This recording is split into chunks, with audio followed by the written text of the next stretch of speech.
Oklahoma City Thunder pasok na sa NBA Finals matapos nilang matalo ang Minnesota Timberwolves sa Game 5 ng Western Conference Finals sa score na 124-94. Win or go home na para kina Anthony Edwards at Julius Randle, kailangan nilang manalo dito at makaabante pa sa Game 6. Home court advantage ng Oklahoma City Thunder at full force ang fans sa pagsuporta sa kanilang team.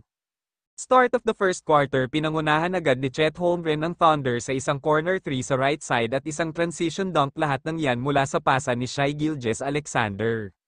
Nagulat ang Minnesota Timberwolves sa 11-3 run ng Oklahoma City Thunder, mukhang umpisa pa lang hindi napapapormahin sila Anthony Edwards. Nagtuloy ang run nila SGA, ang ganda ng koneksyon nila ni Chet Holmgren at tinapos ng Thunder ang first quarter na may lamang na 17 points, 26-9. Lumalaban pa ang Wolves hanggang second quarter, subalit mas maganda ang opensa lalo na ang depensa ng Oklahoma City Thunder. Sa second quarter mas lalong nabaon sa limot ang Minnesota Timberwolves, 39 points ang iniscore ng Thunder subalit 23 lang kanila Anthony Edwards, kaya't umabot na sa 33 points ang lamang sa halftime score na 65-32. Third and fourth quarter, alam na ng lahat kung sino ang panalo, hindi man lang may baba ng Timberwolves ang lamang ng Oklahoma City Thunder sa 10 at napanghihinaan na sila ng loob.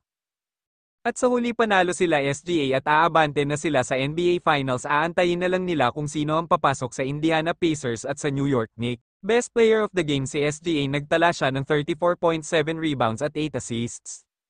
Siya rin ang itinanghal na Western Conference Finals MVP.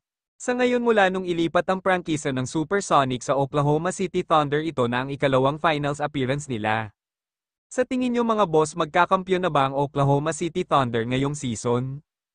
Kung may komento kayo mga boss, ilagay lang sa ibaba at ating babasahin yan. Huwag sanang kalimutan mag-like, follow at share ng mga videos ko. Maraming salamat, ingat palagi at God bless.